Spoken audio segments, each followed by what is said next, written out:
Buenos días, estudiantes del segundo medio A. Les doy la bienvenida a este nuevo módulo de la historia de Chile, de nuestro país.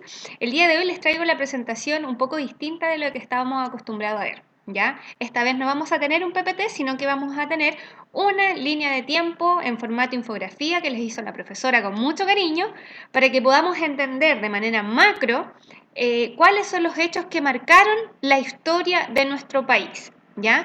Por eso el título de nuestra infografía es Hechos estructurales que marcaron el Chile del siglo XX. De allí, con María José hemos seleccionado, ¿cierto?, hitos que parecen fundamentales para nosotras para entender el Chile del siglo XX y cuál también es su impacto, ¿cierto?, dentro de lo que ustedes conocen hoy como nuestro país. ¿Ya? Vamos entonces a comenzar en 1907. Creemos sustancialmente, ¿cierto?, que uno de los procesos y hechos que marcaron la historia de nuestro país fue el inicio, ¿cierto?, de este movimiento obrero. Uno de los hechos particulares más importantes fue la matanza de la escuela de Santa María, ¿ya? Esta se llevó a cabo durante el gobierno de Pedro Montt. Para los que no saben, ¿cierto?, trabajadores de la salitrera de Humberstone, ¿cierto?, y al interior de la ciudad de Iquique, comenzaron en vistas de huelga, ¿cierto?, caminar hacia la ciudad de Iquique, específicamente, ¿cierto?, a la escuela Domingo Santa María. Evidentemente, como se sabe, ¿cierto?, estos fueron acorralados dentro de la escuela Santa María y fueron asesinados por el ejército, ¿ya? Este hecho, ¿cierto?, es coyuntural sin duda, porque marca un hito importante en muchas de las protestas, ¿cierto?, y del movimiento obrero que llevaron a cabo durante el siglo XX. Para ver esa línea de tiempo donde salen todas las protestas importantes de este tiempo, puede ir al módulo anterior y puede encontrar la línea de tiempo ahí, ¿ya? Con ese hecho sustancial, ¿cierto?, entendemos que comenzamos un nuevo periodo de nuestro país. Vamos a comenzar a desarrollar ya la crisis del parlamentarismo chileno y el colapso del modelo salitrero. Esta economía salitrera, ¿cierto?, que venía desde el siglo XIX y que ustedes saben que tenía como protagonista a John Thomas North, al norte de nuestro país, ¿cierto?, la llegada del ferrocarril para poder movilizar este insumo salitrero por el resto de nuestro país, va a marcar la economía del siglo XIX. Sin embargo, va a marcar también una de las más importantes crisis económicas vividas por nuestro país, ¿ya? El modelo parlamentario era esencial para preservar un orden tradicional. Recuérdense que quienes tenían derecho dentro de este régimen político, ¿cierto?, eran justamente los parlamentarios, quienes eran principalmente oligarcas, tenían derecho a votos, eran hombres, por supuesto, y se generaron problemas como el cohecho, ¿cierto?, esta venta de votos, los votos de muertos, etc. En este contexto nace esta figura que vemos aquí, reconocido como el presidente Arturo Alessandri, un protagonista clave en este momento coyuntural de la historia de nuestro país. Vamos a ver por qué.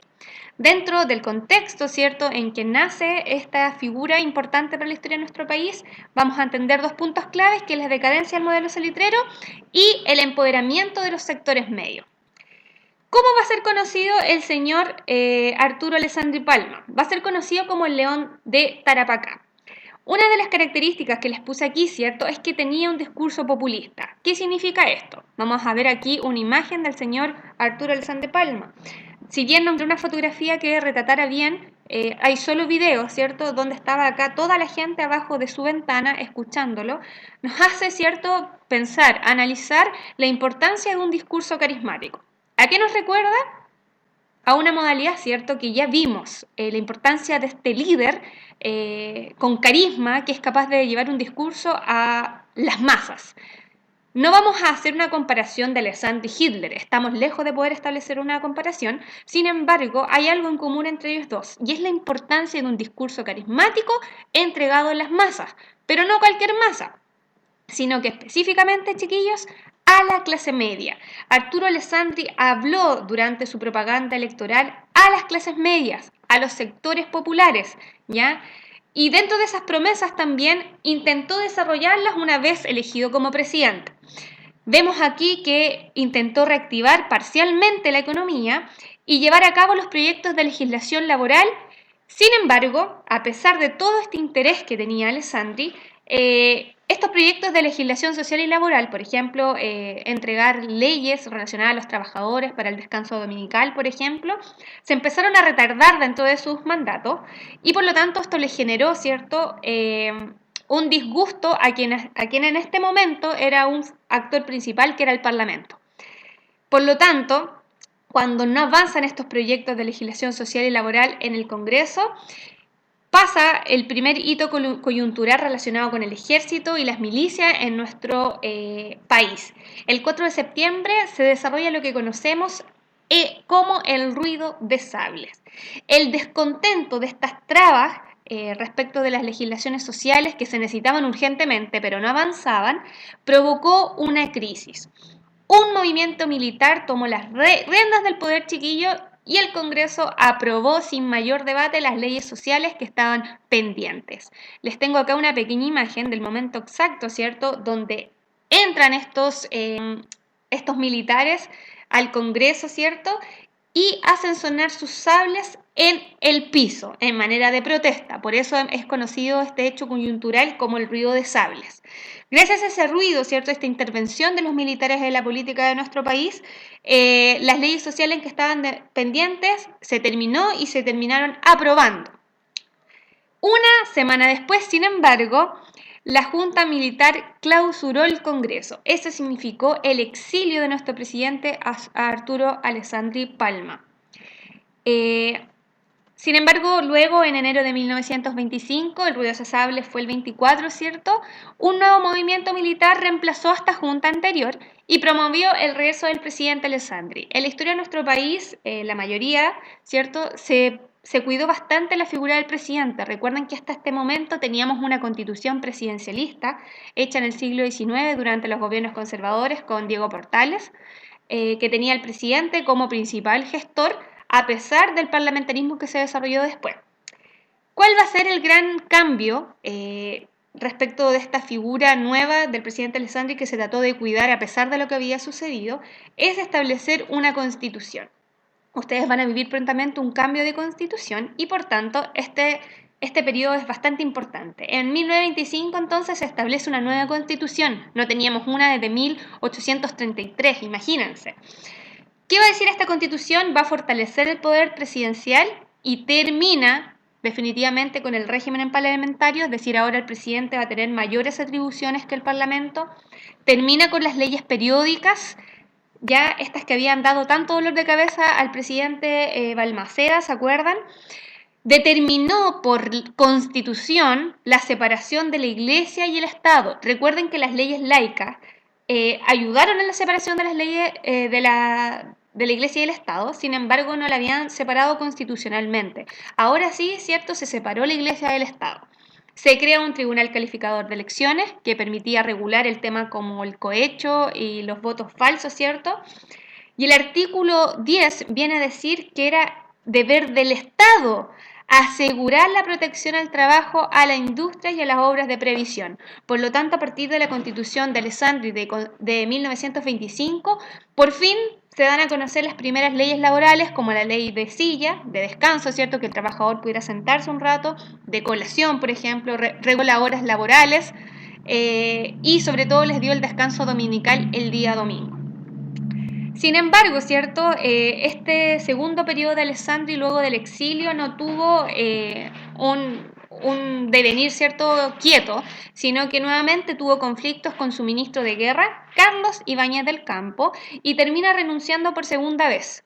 A esto le sucede un presidente llamado Emiliano Figueroa, que estuvo solamente 17 meses en el poder. ¿Cómo se termina con este periodo? Con Carlos Ibáñez del Campo, el ex ministro de guerra de Alessandri, quien intervino en el poder judicial, humillando al presidente de la Corte Suprema y hermano del presidente, obligándolo a renunciar. Carlos Ibáñez del Campo, como bien sabían, era un militar y por lo tanto tenía a las milicias de su parte, al ejército también. Por lo tanto, lo que deviene aquí en 1927 con la llegada de Carlos Ibáñez del Campo es el primer golpe de Estado que conocemos en la historia de nuestro país, ¿cierto? No el primero, pero sí el primero del siglo XX y que causó repercusiones que llegan hasta el día de hoy. Como bien dice aquí, Carlos Ibáñez del Campo desarrolló una dictadura basada en un discurso nacionalista. Acá nos recordamos inmediatamente a lo que está pasando, miren la fecha, lo que está pasando en Europa, ¿cierto? Este periodo de entreguerras, muy cercana a la crisis de 1929 que va a venir a ascender los totalitarismos. Por lo tanto, este discurso nacionalista, desarrollista y antioligárquico tiene mucha relación con lo que estaba pasando con los regímenes totalitarios en Europa. Y desvinculado de todos los partidos políticos tradicionales. Recuerden también que los regímenes totalitarios tenían solo un partido político, por lo tanto acá tenemos algunas relaciones. No son iguales, ojo que Carlos Ibáñez del Campo no fue un dictador, o sea, perdón, no fue un totalitario, pero sí fue un dictador, ¿ya?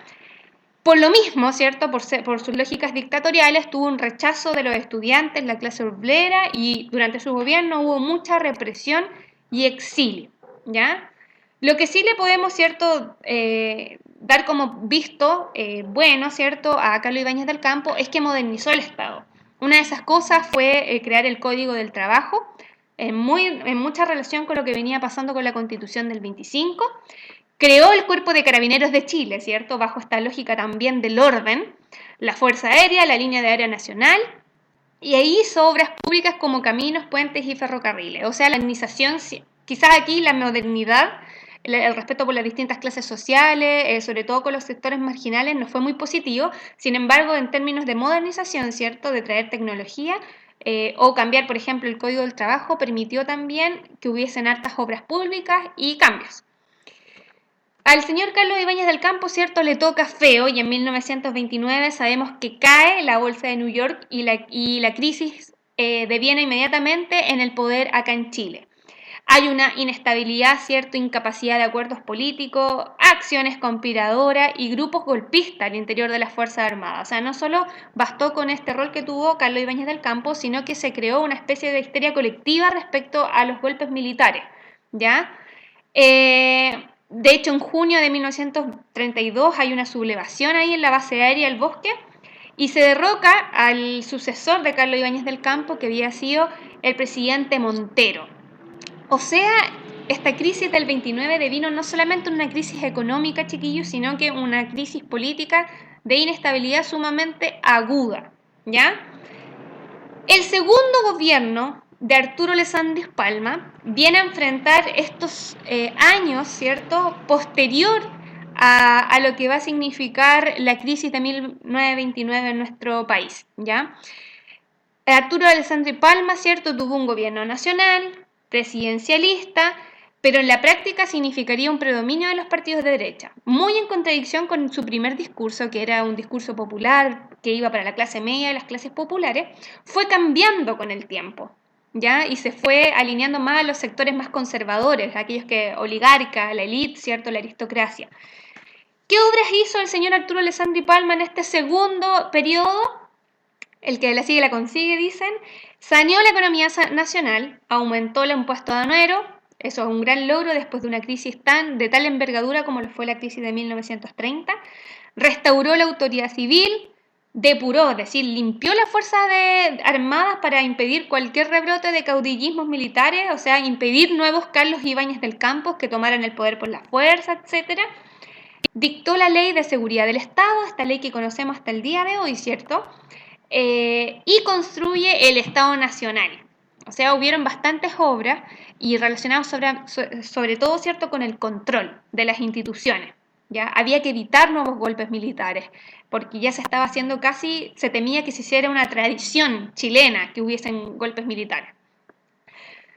Y otro dato bastante interesante es que durante el gobierno de Arturo Alessandri Palma surge el Movimiento Nacional Socialista de Jorge González von Matters, más la Falange Nacional. Fueron grupos, ¿cierto?, inspirados en las ideologías nazistas que venían desde Europa. Aquí le voy a poner una pausa para poder continuar con tranquilidad el resto de la línea de tiempo y nos vemos en un siguiente video para que quede más claro.